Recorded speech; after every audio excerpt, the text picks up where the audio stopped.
In today's video,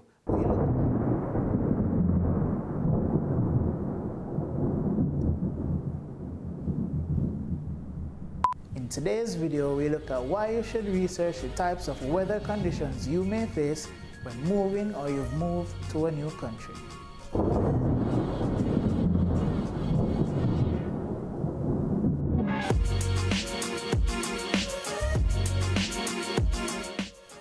I am Milo Dev, and welcome to Expat Living, where we look at some of the things you may and may not have considered about your new life venture. Now, one important but easily overlooked item that people tend to pay little attention to when moving is the weather conditions you may face. Weather specifically speaks to the atmospheric conditions around us for a brief moment of time. This means it can be cloudy in the morning, sunny at noon, and rainy at night. But severe weather conditions refer to any dangerous phenomenon that may cause serious disruption or the loss of human life. And since we are not here for a geography lesson, let's ask a question. Why should you be concerned with the severe weather conditions? And simply put, moving to certain regions may introduce conditions you aren't used to or will not be beneficial to your quality of life. Take Ireland, for example.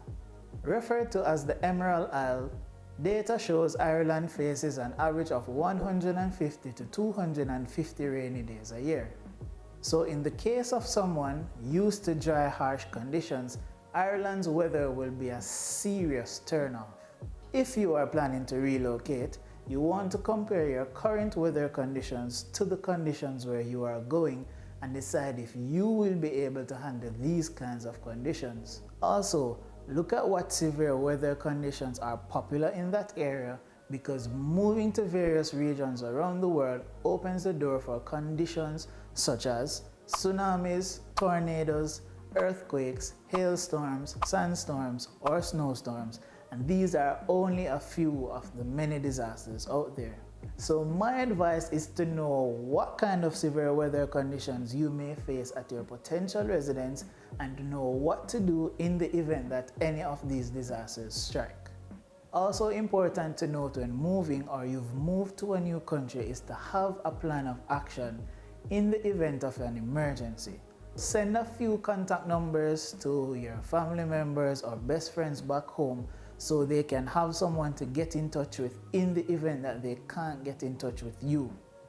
As stated in a previous video, and also on a lighter note, knowing what weather conditions you may face and the climate will help with knowing what to pack and also what items to acquire as soon as you get to your new country. In the end, these are only a few items I could come up with relating to weather and moving to a new country.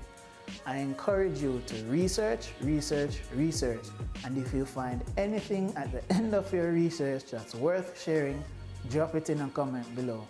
Also, if you liked this video, give it a thumbs up, and if you liked this video and any other video on the channel, go ahead and subscribe and tell your friends to subscribe too. I am Milo Dev, and this was Expat Living. Adios.